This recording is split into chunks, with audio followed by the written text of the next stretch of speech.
Mahesh liberation దినోత్సవం సందర్భంగా విజయ్ దివస్ కార్యక్రమంలో పాల్గొన్నారు. టీపీసీసీ అధ్యక్షులు మహేష్ పాకిస్తాన్ నుంచి బంగ్లాదేశ్ను ఏర్పాటు చేయడంలో అప్పటి ప్రధానమంత్రి ఇందిరాగాంధీ చూపిన ధైర్య సాహసాలు ఎన్నటికీ మరువలేనివని తెలిపారు. ఇందిరమ్మ రాజకీయ చిత్రతను ఈ దేశం చిరస్థాయిగా గుర్తుంచుకుంటుందని తెలిపారు.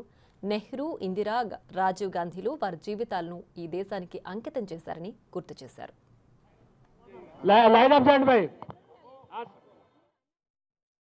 చరిత్రలో ఒక గొప్ప విజయం అంటే దాదాపు 93,000 మందికి పైగా సైనికులు, పాకిస్తాన్ సైనికులు భారత మిలిటరీ లొంగిపోవడమే కాకుండా ఈ విజయం ద్వారా ఒక కొత్త దేశానికి, ఒక కొత్త దేశమైనటువంటి బంగ్లాదేశ్కి ఆవిర్భావానికి బీజం పడినటువంటి రోజుది.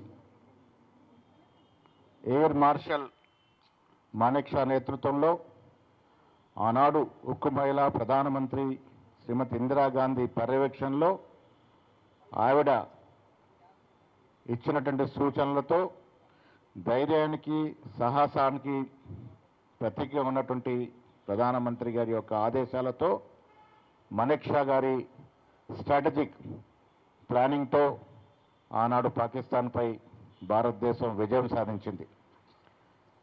ప్రపంచంలో ఒక దేశంపై ఇంకొక దేశం సాధించినటువంటి గొప్ప విజయాల్లో ఈ పాకిస్తాన్పై విజయం సాధించడం ఒకటి.